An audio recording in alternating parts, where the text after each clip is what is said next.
Hello again, everyone. Today I am going to be swatching some new to me Daniel Smith watercolors. Basically, I was able to purchase a batch of Daniel Smith watercolors on a resale site for a very good price, and a lot of the colors that were in there were colors that I didn't have. So I went ahead and purchased them, and now I'm going to be swatching them for you all. So there's actually one more. So one casualty of my watercolors that came in the mail was this Permanent Violet, which was a little bit smushed in the mail. So I've put it in a plastic bag until I can adequately deal with this. I think there's actually like a little slit right here in the side of the tube. So I think what I might do with this is put it in a bunch of different half pans or maybe even full pans and just let it dry, and then I'll just empty out the tube so that I don't have a tube that ends up going dry. If I leave it out of the bag, it will go dry and dry up eventually. So I'm trying to avoid that, but I'm going to keep this hot mess off to the side here. But I have put each of these colors, except for the Perylene Green, which I have in another palette, which I can't find right now. Talk about a hot mess. I'm kind of a hot mess right now. So I have put a little bit into a half pan here, and we'll see if that's enough. If not, I'll put a little bit more in there. I just did not want to pour out a whole new half pan because I do have this already in a different palette. So let's take the Perylene Green off of there for just the time being. And the rest of these colors that I have here, 2, 4, 5, 2, 3, 4, 5, 6. Actually, there should be one more. Oh, it's the one I just showed you. Okay, in the bag. So I have Pyrrole Red, Diopside Genuine, Perylene Violet, Lapis Lazuli Genuine, and Tiger's Eye Genuine. Now, I'm not going to get into the the genuine issue, which has been sort of an issue that people have been talking about here and there on social media. I'm just going to say that I love Daniel Smith watercolors. Nothing is going to make me stop buying them.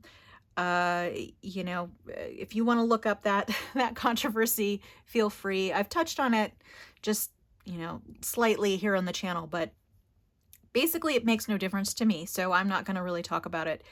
And but I am going to swatch these, so let's go ahead and get in there. And like I said, I have put all of these, including the one that's in a bag over there, into these little wells that are in this tiny little watercolor palette. So this, I can't even remember where I got this, but this is like a children's watercolor palette. It came with little dried up watercolors that were glued inside to these little wells. So I took those out, and then I've put these in, and I still have 2 spaces because I do want this to be sort of a well-balanced palette, even though it's tiny. I don't know if I'll ever use that tiny little brush. It's so tiny, but it's cute in there. But I do want this to be a well-balanced palette. So I have red, I have blue, so I definitely need a yellow, and I'll probably put a different blue in here as well because this Lapis Lazuli is a very light color, so as you'll see when I swatch it. But let's go ahead. I'm going to put these off to the side here. I've already filled out these little swatch cards with the information for each color. I will zoom in while I am swatching these so you can see them a little better. So the first one that I'm going to be doing is Perylene Green, which is the one that I have over here in a little half pan. And so this is pigment number PBK31, and it is semi-transparent, and it is medium staining. Supposedly excellent light fastness, but no granulating. So let's go ahead and get in here. Okay, and I have a pot of water off to the side, and then I'm going to be using this Princeton round velvet touch brush today for the swatching. I've done all this advanced work, so it hopefully won't be too time consuming to put together all of these colors. And I'm actually going to add a little bit more water to that because this is a pretty thick color.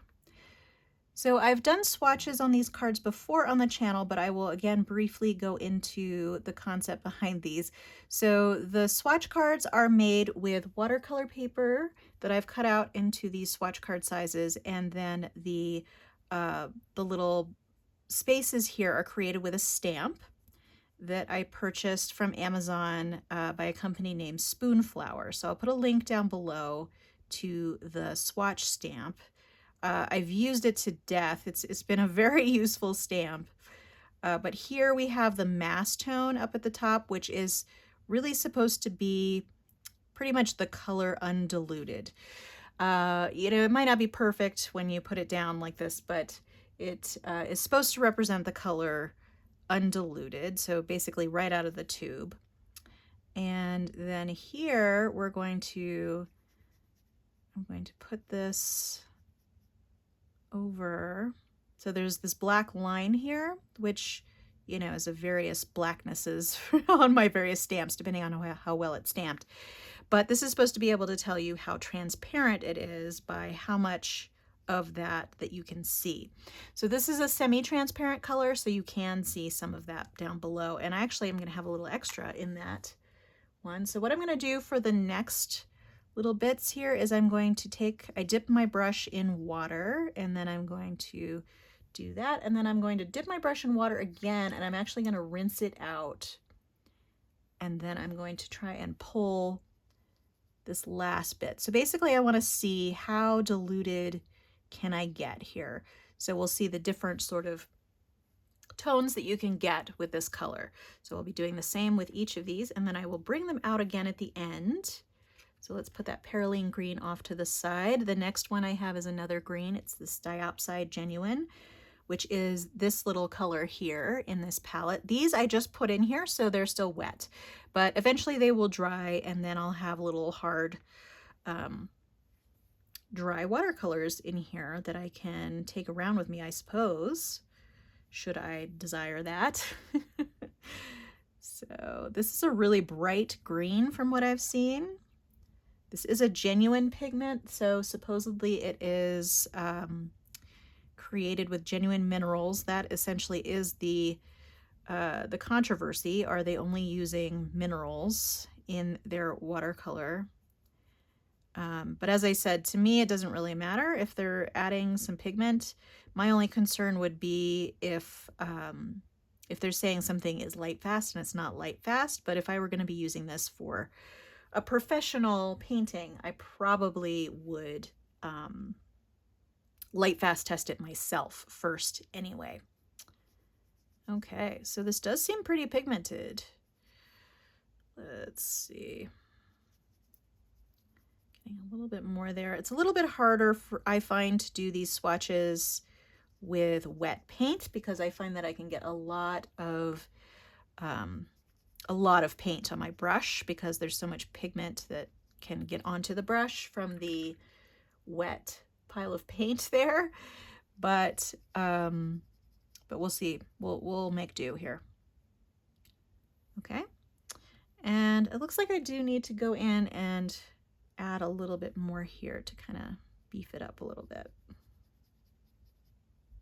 so we can get that true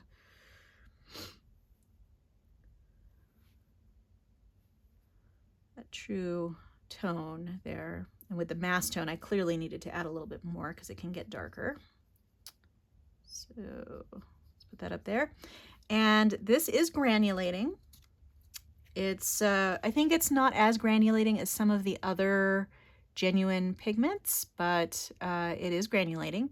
And then this is transparent, low staining, and the highest light fastness. Okay. And next I'm going to do another genuine pigment. This is Tiger's Eye. Oops, let me make sure I don't have those stuck together. This is Tiger's Eye Genuine. And this was very stiff coming out of the tube. It's this one here, which I'm thinking once it's dry, it's probably going to be a little difficult to re-wet, but we'll see. I haven't messed with it dry yet.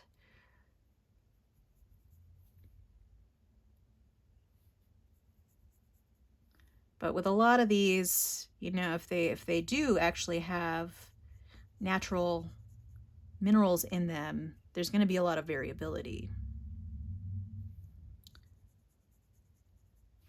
Add a little bit more water to my brush here so that I can get some more off of here.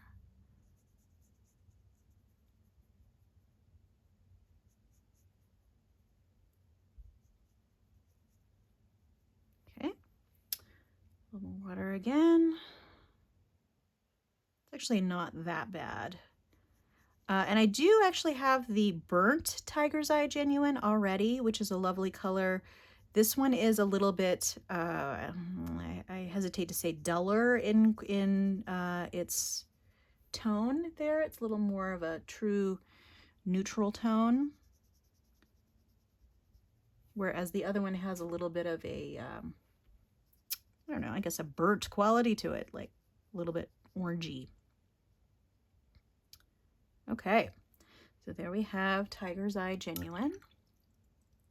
And you should be able to see some granulation on that one as it dries as well. Let's go on to the next one here. I have Perylene Violet, which is a pretty common color. I do now. I didn't have this in Daniel Smith. I only had this in Schmincke before. And it is really a lovely color that I use quite a bit. So I didn't think there would be any harm in getting this tube of Daniel Smith, especially since it was such a great deal.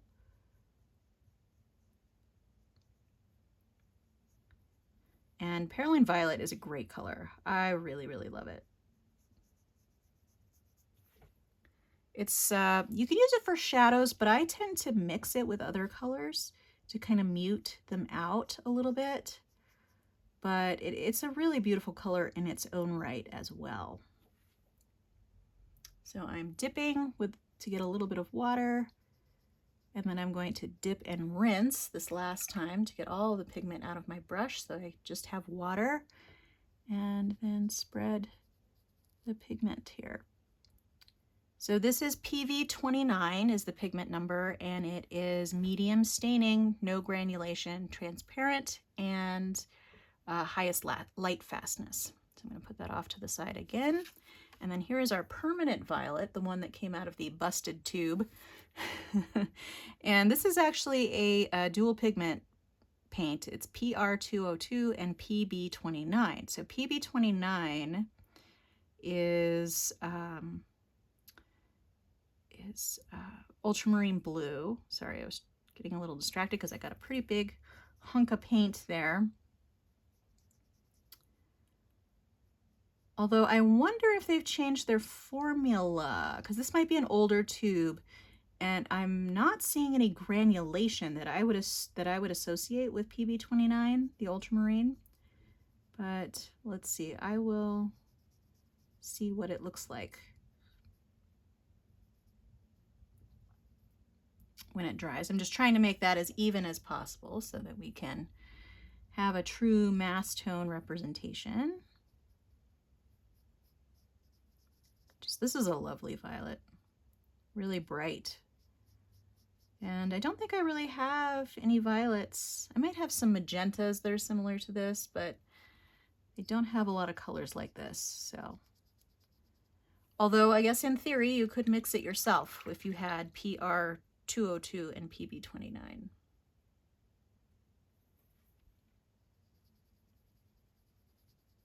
And I can definitely see that it is a little bit staining. So you can tell that when it doesn't lift very well. So when I was trying to blend that edge, it left some of the pigment on the page. I don't know if you could tell that, but I certainly could. So it definitely is a little bit staining. So there's the permanent violet. I'm going to go on to Pyrrole Red.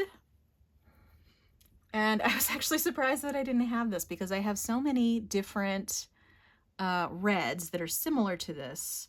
I apparently had Perylene Red, but not Pyrrole Red. And I have Pyrrole Scarlet as well. But this is a really beautiful, vibrant red. You could definitely use this as a primary red in your palette.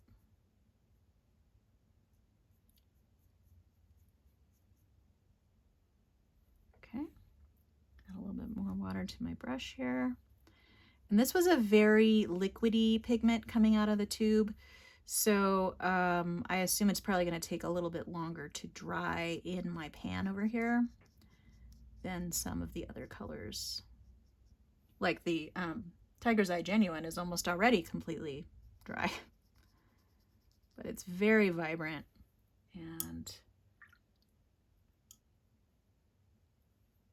it looks like you can actually dilute it pretty well and get a little bit of a pinkish tone here in this far side here.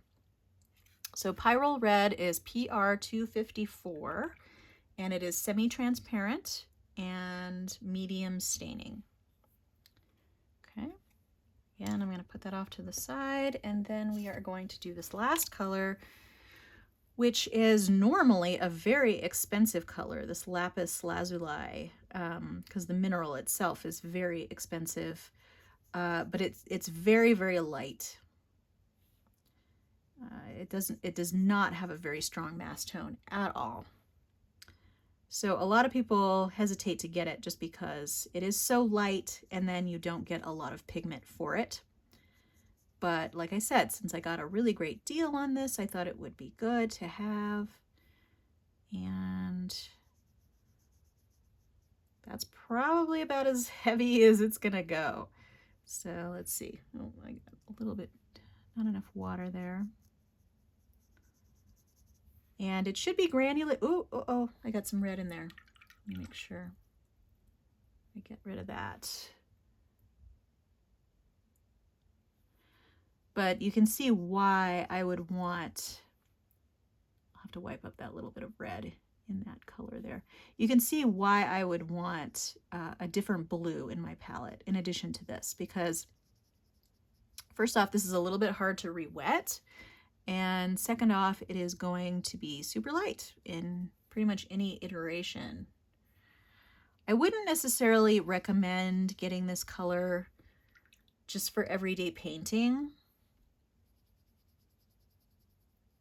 given its normal price there. So it is granulating, but transparent, non-staining, and excellent light fastness.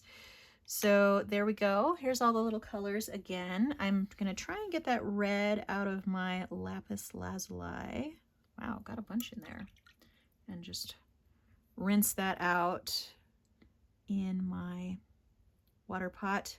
There may still be a little bit of contamination there. It's just that red was so wet. And okay, so I'm gonna leave that be. And let's go ahead and bring these back out. So these are mostly dry. Make sure you can see those there.